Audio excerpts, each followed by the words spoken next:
Okay, well, I'm going to go ahead and get started. I don't want to hold any of you up, and I want to have time for questions at the end if we have any of those. So I'm going to go ahead and get started with our presentation. Can everyone hear me okay?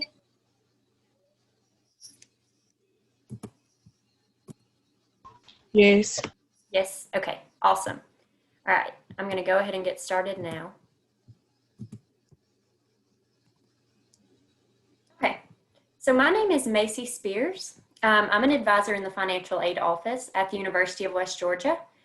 And we just have put together a presentation today to go over some of the basics of financial aid, the different types of federal student aid, and a little bit about the process of applying for financial aid.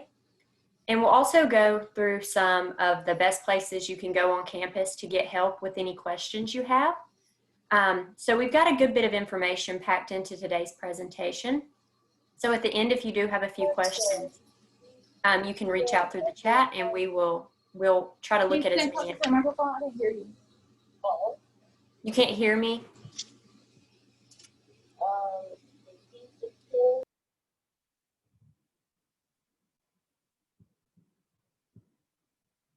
Is that any better?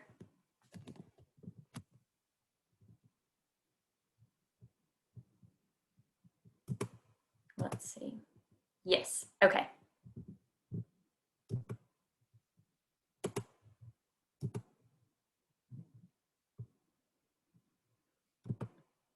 Okay, and so like I said, we've got a good bit of information, so we'll go ahead and get started on that. And at the end, if you do have questions, we'll try to get in some of those as well. But we're excited that you decided to join us today, and we'll go ahead and get started. So the first thing we want to talk to you about is where you can go to find help if you do have questions. In the financial aid office, we will process your FAFSA application. We also request additional documentation if that's ever required. We award and notify you of your financial aid awards. And we're also available for any scheduled appointments if you have account-specific issues. We also provide financial literacy presentations. We do have a financial literacy team. You can follow their Twitter, Instagram, and Facebook page if that is ever something you're interested in. It's Money 101 UWG. That's a really good resource. They do tweet helpful deadlines and dates to make, and they also, you can schedule meetings with them regarding budgeting tips and different things like that. So that is a really useful resource. The best way to contact the financial aid office is by using our email address, and it's listed here on the screen. So if you want to, while we're on this slide, take a picture of that or write that down so that you have it. It is finaid@westga.edu. And you can see our phone number is listed there as well. And also our website. There's a lot of useful information on our website, different forms and some videos, some really good how-to videos. So you'll also want to use that as a tool when you're looking for any answers to any questions you may have. So I'm going to leave this slide up for just a minute and give you a chance to get that information down.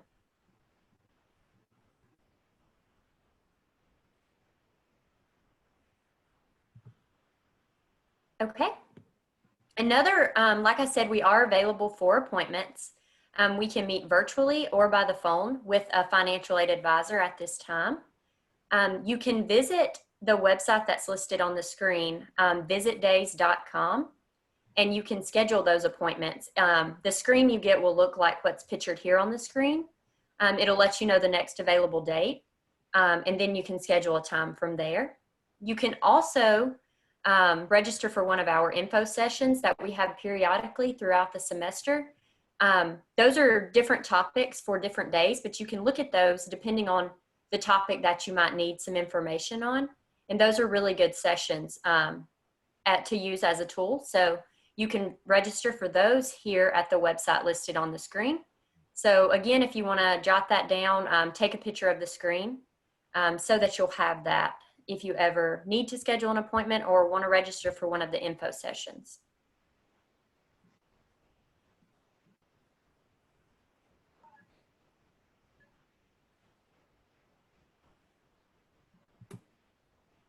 Another place you can go to find help if you're just needing some quick general answers, you can look at our financial aid TV videos. Again, we have the website on the screen that you can find those at. And there are a lot of different videos that you can find there. You can find information about essentially any financial aid topic. They're really good. They contain a lot of useful information, and they're an easy way just to find answers to things that you might not have a lot of information about. You may just need an idea of what some financial aid terms mean or anything like that. So that's a really good tool as well. You can access those at any time. So you wouldn't have to schedule an appointment or anything like that. So if you're just needing a quick answer, some general information, that's a really great place to go. So like I said, it's westga.financialaidtv.com. And again, that's listed there on the screen as well. That's a really good resource.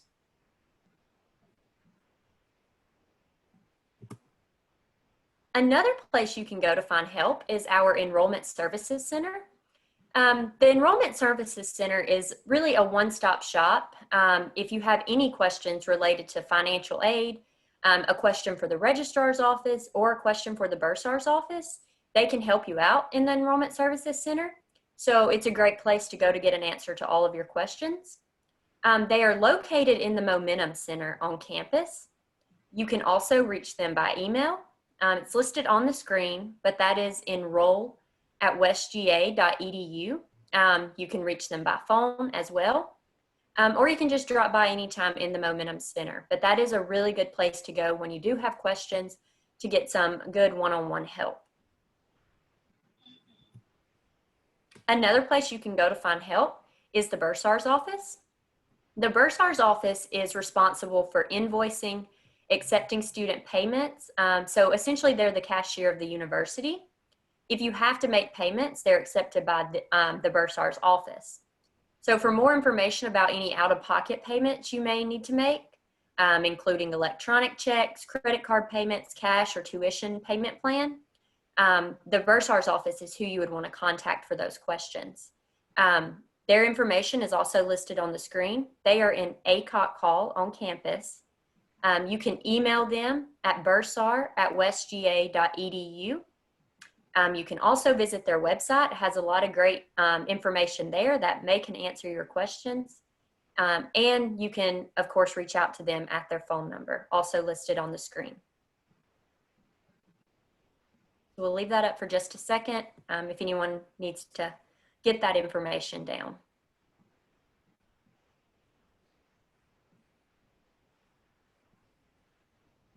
Okay. So we kind of wanted to go over the cost of college with you. So for the University of West Georgia, you can see listed on the screen the average annual cost. And when we say the average annual cost, that is including your tuition, your living cost, books, fees, and that's not including any grants or scholarships or federal aid. That is just the actual cost. So the average annual cost is $16,234. Here on the other column, we have listed the average annual cost of some similar Georgia institutions. One of the lowest of those is $17,688, and one on the upper end is $20,189. So as you can see, the University of West Georgia does fall below both of those. So it is a really affordable institution, especially compared to other Georgia institutions around the same size. Some college expenses that you're going to run into, you will have direct expenses. So you're going to have tuition and fees, housing, and meal plans. Those are your direct expenses. But you're also going to have indirect expenses that we wanted to make you aware of. So that's going to include your books and supplies, your transportation, and your personal expenses. And those are something to just really think about when you're planning your budget and that kind of thing, because you really want to factor those indirect expenses in as well. So one of the direct expenses we mentioned is your tuition. Tuition is the per hour rate for your courses. And that's going to vary based on if you're taking your course online or in person. And that may also change year to year. So for a breakdown of tuition and fees, you can visit our Bursar's office website, and you'll click on that top banner on that website. You can click tuition fees and charges. And that will give you a nice little chart of tuition and fees based on your credit hours. So that's a really good resource if you're looking for. Shut the fuck up. Another direct expense we mentioned is housing. So your housing costs vary based on your residence hall or your room type, and that may also change from year to year. You can visit the housing office's website. It's here on the screen, westga.edu/housing. You can click on the banner portion of the screen and click on residence halls for more information on different residence halls on campus, so you can get a better idea of your housing cost. And meal plans, the other direct expense that we mentioned. So all first-time in-college students that live on campus have to participate in the All Access, Wolves, or the Basic membership for at least 2 semesters, so fall and spring. And other meal plan costs will vary based on which plan you end up choosing, and the rates are also subject to change annually. So you can look on our West Georgia's website as well. It's listed here on the screen. That'll be the Dine West website for more information about meal plans, what those include, so you can make a better decision about which one you want to choose and the cost of which one you are deciding to choose. And some of the indirect expenses we mentioned. So we just took an average of what first-year on-campus students say that they spend on their indirect expenses, just to give you an idea of what you can kind of plan for. Now that's going to vary based on your unique situation, but it's just an average to give you an idea. So on average, it was said that $317 were spent on books and supplies in one semester. $141 were spent on personal expenses monthly, and $131 on transportation expenses, and that was also monthly. So like I said, that will vary based on your situation, but that's just something to keep in mind when you're planning your budget. So let's get started. Like I said, we would talk about the financial aid process and how you can apply for aid. So we'll go ahead and get started with that. It's just 3 easy steps, and we're going to go over each of those. So the first step is to complete your FAFSA application. You will complete that online. You'll complete it at studentaid.gov. And the FAFSA stands for Free Application for Federal Student Aid.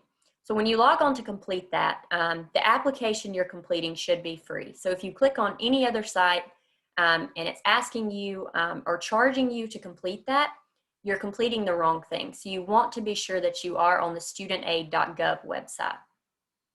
And this application must be completed in order to apply for any federal and state financial aid. So for example, that's Pell Grant, student loans, work study, and the Hope and Zell Miller Scholarship. So it is very important that you get this submitted. When you submit the application, you'll be asked to enter a school code. And what that school code is for is so that you can send your application to our school so that we can review your aid eligibility. You can look that up when you're completing the application, but just for reference here, UWG school code is 001601. So that will be important to put in your application.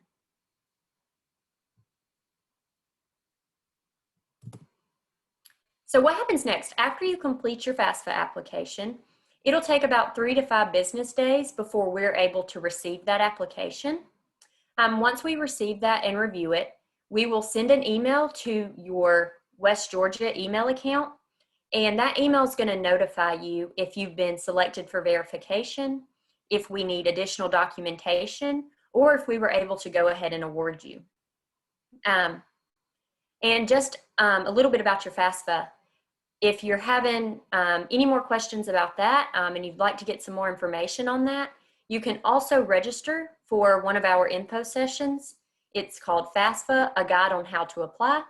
And that'll give you more direct, detailed FAFSA assistance. So if you are having any trouble with that, keep that in mind and look for that info session to register for.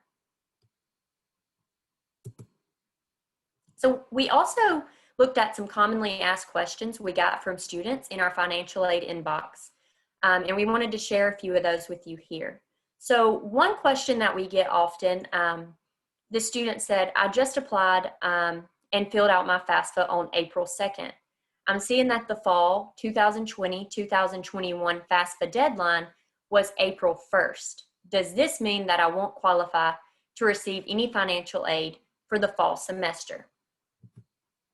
The answer is our priority deadline is July 1st, 2021, but we continue to process and award financial aid throughout the entire year. So any applications and documents that we receive after July 1, they're still going to be processed as quickly as possible, but that is our priority deadline. And if you submit by the priority deadline, what that's doing is guaranteeing that you'll be awarded prior to the fall fee payment deadline. But that doesn't mean that you won't be able to get awarded. But still, it is a good idea to do your best to get those documents in by that deadline so that you'll be guaranteed your award before the fee payment deadline.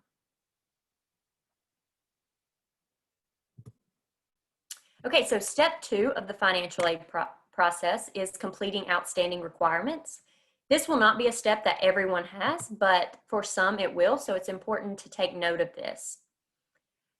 Another question that we get frequently during this process of the financial aid process is, why am I being asked to verify my FAFSA? The answer to that is occasionally some students are required to submit additional documentation before we can award your financial aid. This is called being selected for verification. That selection is random, and we actually do not determine who is selected. But if you are selected, we're required to collect and verify the necessary documentation before we can award your financial aid. So going back to that priority deadline, documents need to be submitted by July 1st in order for us to guarantee that they're processed in time for the fee payment deadline. But like I said, just monitor your UWG email account, because that's where we'll send notification about that documentation.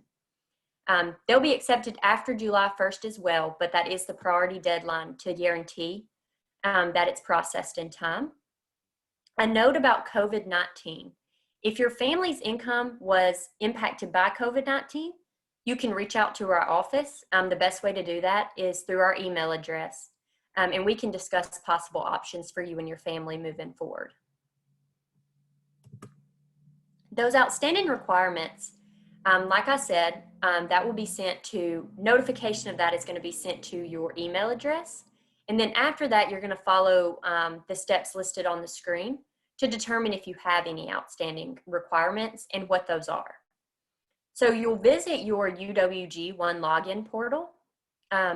Once you do that, you'll search for financial aid verification. And then you will continue to log into your One login account. And that's where you'll see the documentation you need to submit. And most of that you can submit electronically through that same portal. But when you do receive your email address, you'll have these instructions, and these instructions can also be found on our website for getting to that document submission portal. Like I just mentioned, most of the forms that you're going to be required to submit can be submitted electronically. Processing is about 7 to 10 business days after you submit your document. So that's why it's so important that you start the process early.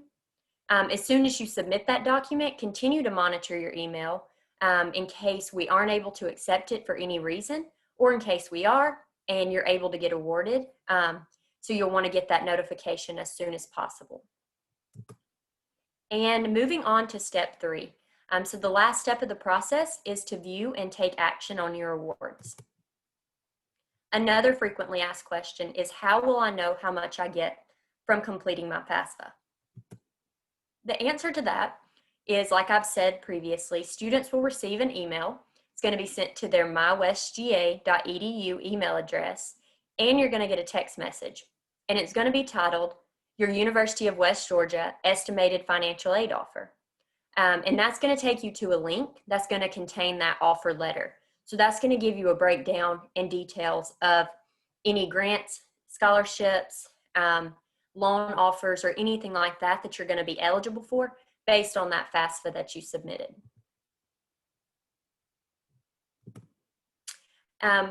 The link to your offer letter, once you click on that, it's going to take you to something that looks very similar to this. Each student's will be different, so this is just an example of what that's going to look like.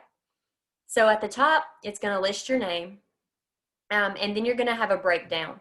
You're going to have your estimated student aid funds. So that's going to let you know any grants or scholarships that you're being offered. It's going to break it down by fall and spring and give you a total. It's then going to list your estimated cost of attendance. So you're going to see your grants or scholarships, then you're going to see how much it's going to cost. And then after that, it's going to give you other options to pay.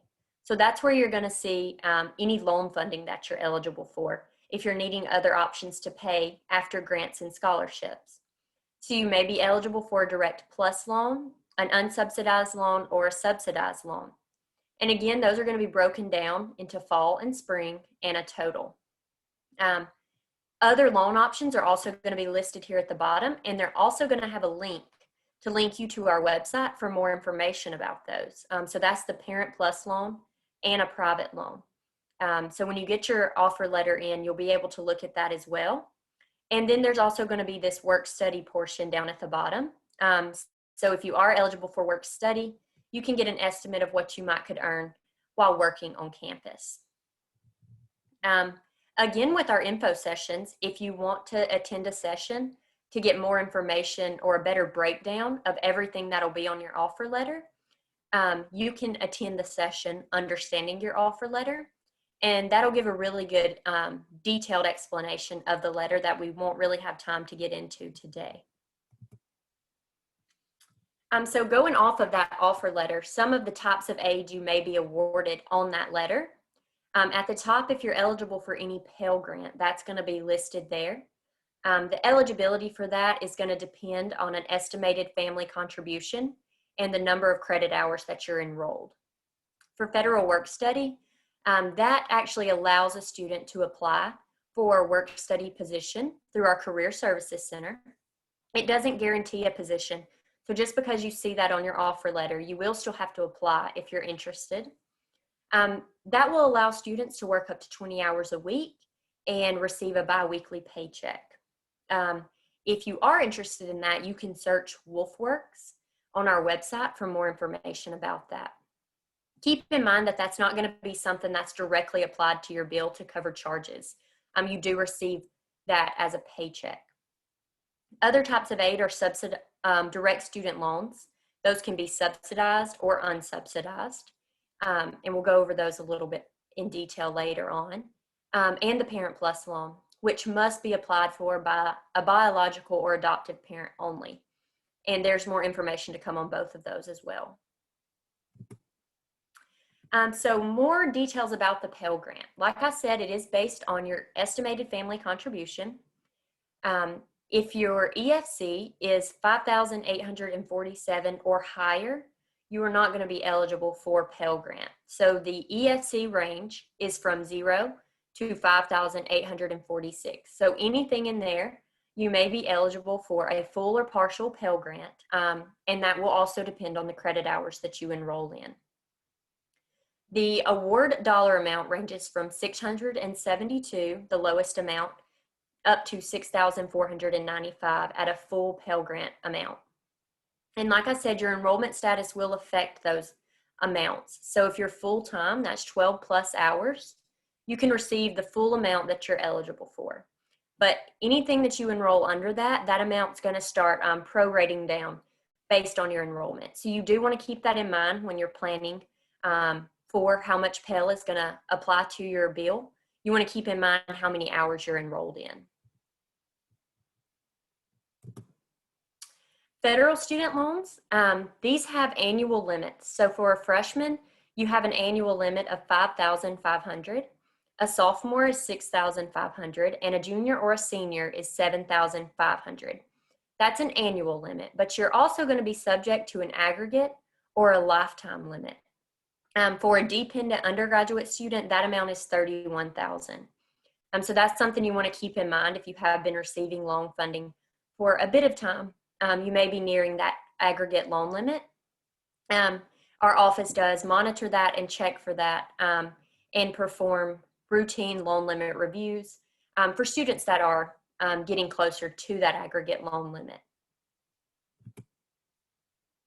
If your loans are needed, you actually do have to log in to accept those loans.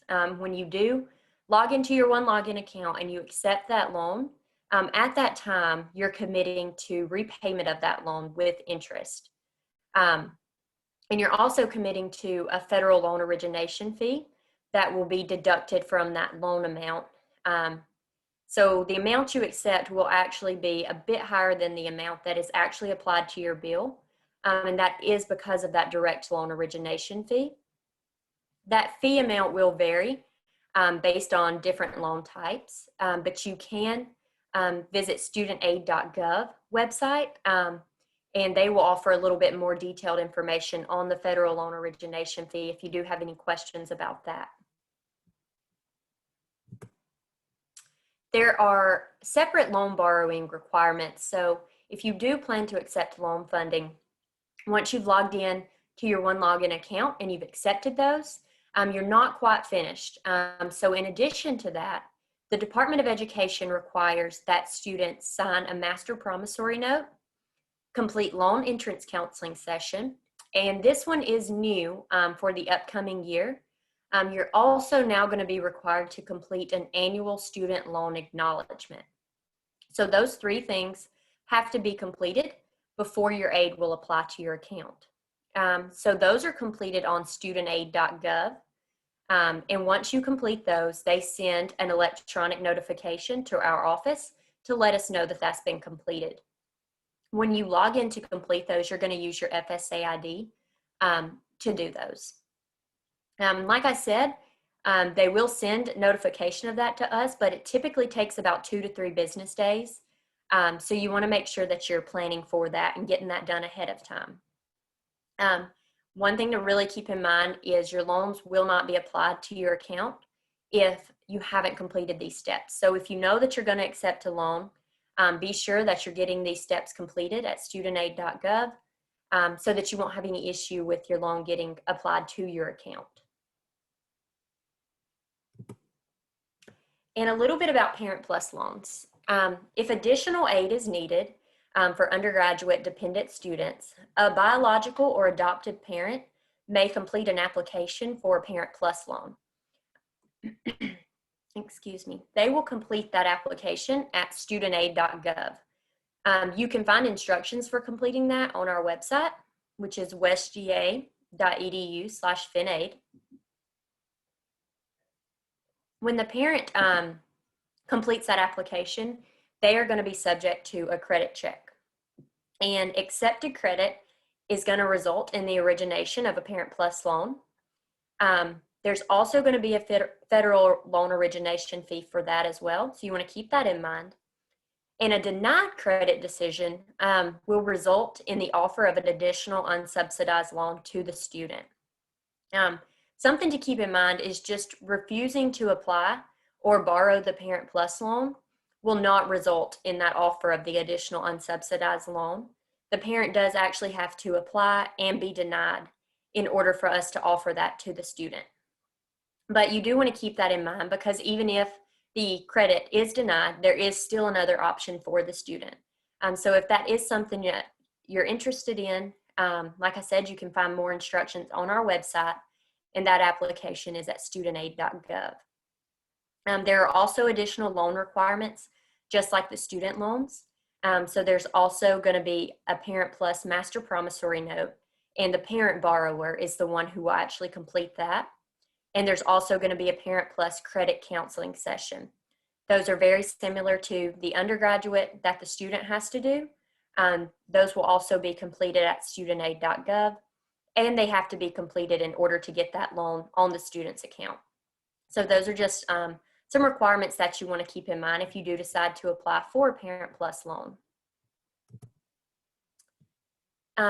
There's also state aid options. So most of you are probably familiar with HOPE and Zell Miller. So here are some eligibility requirements for each of those scholarships. One thing to keep in mind is with Zell Miller, you can't gain that after high school. So you do have to be eligible for that coming out of high school. But with HOPE, you are eligible to gain that after high school by meeting eligibility requirements. The GPA for HOPE is a 3.0 core GPA, and the GPA for Zell Miller is a 3.7. There's no test score requirement for HOPE, but there is a 1200 SAT and a 26 ACT for Zell Miller, and both of those do require 4 of the rigor courses. In order to maintain those in college, there are also separate requirements for each of those. So in order to maintain your HOPE scholarship, you would need a 3.0 GPA, and in order to maintain your Zell Miller scholarship, you would need a 3.3 GPA. State aid is administered by the Georgia Student Finance Commission. If you have questions or are wanting to check on your eligibility for those, the best place to go is georgiafutures.org, that website listed here on the screen, to check your eligibility. After you do that, if you do have further questions, you can reach out to our email address and we can direct you to our HOPE specialist. But that is the best place to start looking at your eligibility for HOPE or Zell Miller. With HOPE and Zell Miller, those do pay different amounts. So we've listed 2 charts here where you can see Zell Miller amounts and you can see HOPE amounts. So as you can see here, there is a slight difference in the 2 scholarships.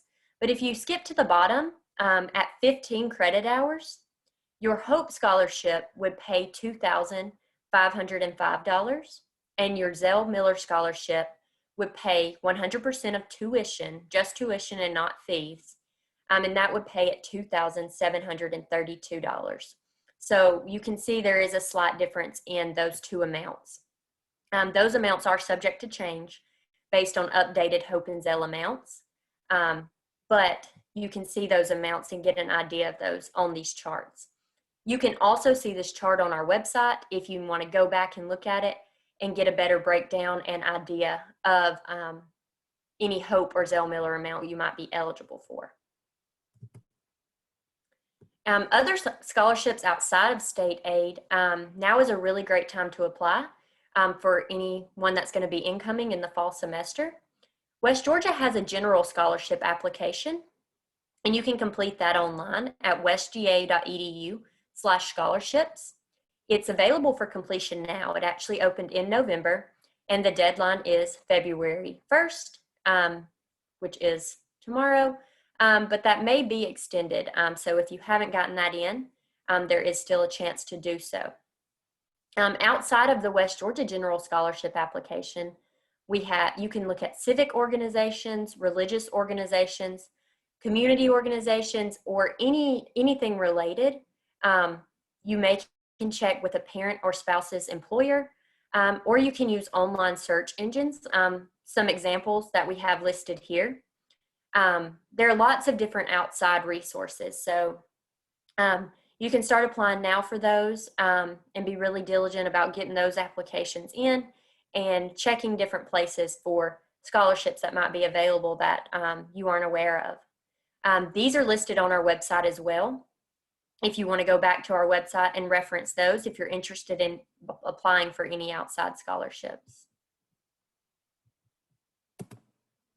Other types of aid, there are veteran and military benefits. If you think you may be eligible for some of these and have questions about them, we have a Center for Adult Learners and Veterans office that you can check with. So they would be the best place to check about any of those benefits. You can email them at cav@westga.edu, or you can visit their website as well. But that would be the best place to go if you do have questions about military or veteran benefits.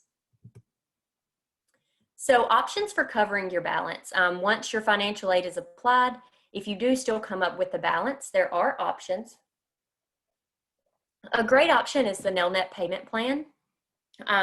This allows students to pay tuition and fees in installments.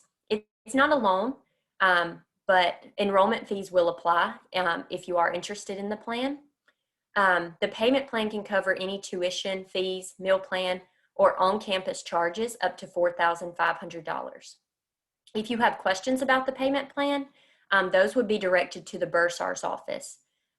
So that contact information we gave earlier, you could visit their website, or you can also reach out to their email address if you do have questions about that payment plan. And just an update on some timelines. So the 2021-2022 FAFSA application is available now. So if you haven't completed that, you do want to go ahead and get that in as soon as possible. If you are coming into school for fall 2021, you want to be sure that when you get online, you complete the 2021-2022 application. If there are any missing documents from your submitted FAFSA, we will reach out to you and notify you that beginning in mid-February. So you want to start checking your email accounts now for notification of that. We're going to begin awarding and send out notification of your awards in early March. And as we mentioned earlier, the priority deadline is July 1st for getting your FAFSA and your documentation in so that we can guarantee that you're awarded by the fee payment deadline for fall. I do know that that was a lot of information that you just got, and I know it's a new process for you. So we are here to help. We've listed our contact information here again, just to follow up. But like I said, you can email us at finaid@westga.edu. You can give us a call. You can also click on our website. There's a lot of useful information on our website. And you can chat us by visiting our website. When you click on that, the chat box is going to pop up at the bottom of the screen on our home page. You can ask that general questions and get an immediate response from those if you do have any questions. So make sure you take our email address down. If you do have any questions, feel free to reach out to us and let us know. Thank you for listening and attending today.